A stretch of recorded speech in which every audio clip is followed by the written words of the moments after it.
Chers amis, bonjour. La France a choisi son président de la République en la personnalité de François Hollande le 6 mai dernier. Nous sommes à quelques semaines des élections législatives et un autre choix va être offert aux Français de choisir la constitution de l'Assemblée nationale. Nous avons marqué, lors de cette campagne présidentielle, une poussée de certains extrêmes dans un sens ou dans un autre.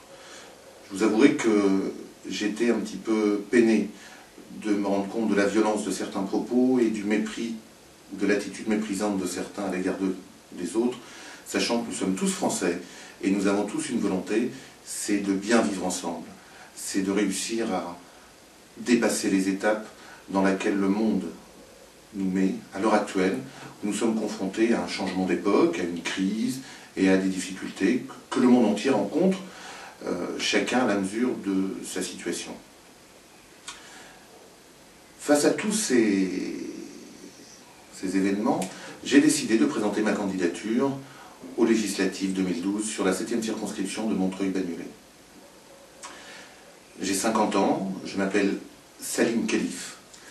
Je suis de père algérien, de mère française, j'ai fait mes études en région parisienne, j'ai fait des études de langue, j'ai fait des études de droit, je me suis passionné pour le droit constitutionnel et je suis tout à fait apte à remplir la fonction de député pour représenter les Français dans leur intégralité, quelle que soit leur appartenance idéologique, quelle que soit leur origine. Le travail d'un député est assez méconnu et c'est à se demander si des fois on ne laisse pas planer justement cette méconnaissance ou cette ambiguïté.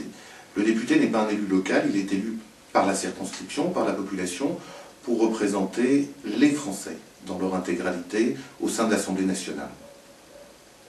Le député va valider les lois qui sont les projets du gouvernement, le député va amender les lois qui sont les projets du gouvernement ou d'autres propositions de députés. Donc aujourd'hui, par exemple, si on paye 50 € de frais sur un chèque qui est rejeté, c'est une loi qui a été votée par les députés de l'Assemblée nationale. J'aurai l'occasion de revenir sur d'autres vidéos sur cette histoire de 50 € sur un chèque que je trouve exorbitante et qui me semble injustifiée. Le député, par sa définition dans nos institutions, ne devrait pas avoir de coloration politique ni incarner une doctrine ou une chapelle idéologique. Le député est là pour représenter tous les Français dans leur intégralité. Je parlais de violence tout à l'heure lors de la campagne présidentielle. J'ai vu certains élus refuser de serrer la main à un citoyen qui passait sous prétexte qu'il avait voté pour une autre coloration. Ou inversement, j'ai vu un militant d'un parti aller gifler une candidate aux législatives qui était d'une autre appartenance politique. Le député, contrairement à cela, n'appartient pas à une chapelle et n'est pas à l'Assemblée pour donner un blanc-seing à l'intégralité des projets du gouvernement ou les projets de sa majorité. Le député est là pour analyser les offres et les lois et les projets que peut soumettre le gouvernement à l'approbation de l'Assemblée. Et le député a aussi le rôle de proposer, de faire des propositions de loi. Je me présente avec cette intention, celle de soutenir les propositions ou les projets de loi que fera le gouvernement et qui iront dans le sens de l'amélioration de la condition de vie de nos concitoyens.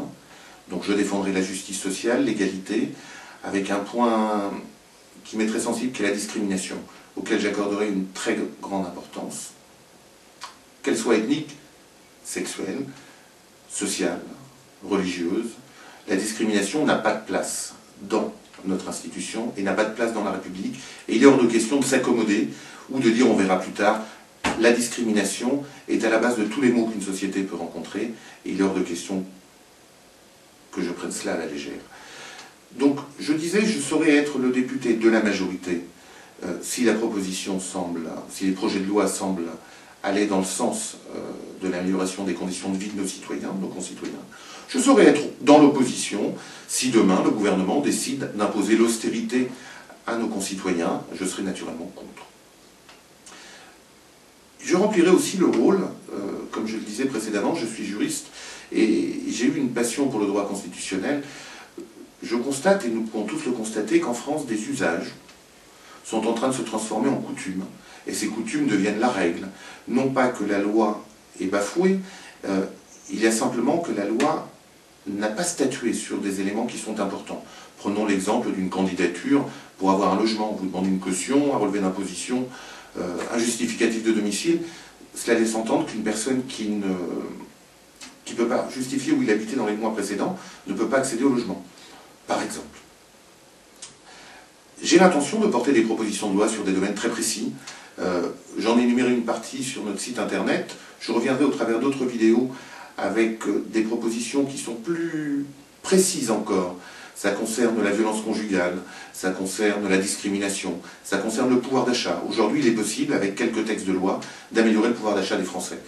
Et je pense que cette situation où le député se situe ni dans un camp, ni dans un autre, mais il est avec tous les camps, puisqu'il est là pour la France, et ce qu'il nous faut en cette période, où nous avons effectivement tous des craintes en regardant ce qui se passe dans les pays voisins, et que nous ne souhaiterions pas voir chez nous.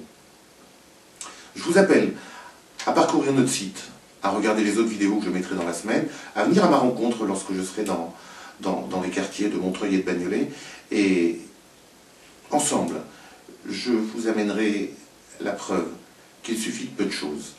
Votre voix, c'est le pouvoir de la France, le pouvoir, c'est vous, et le pouvoir ne vient pas d'un parti. Votre voix n'appartient pas à un parti. Tout le simulacre de démocratie auquel nous assistons aujourd'hui est le déshonneur de la République, c'est le déshonneur de la République, de voir les uns qui se disent « je te donne quelques sièges, tu me donnes quelques voix », etc. Ce n'est pas ça la démocratie. La démocratie, c'est d'aller jusqu'au bout et de laisser le peuple choisir, et c'est ce que je vous invite à faire. Choisissez librement, mais choisissez sur des propositions et sur des engagements. C'est vous le pouvoir. À bientôt.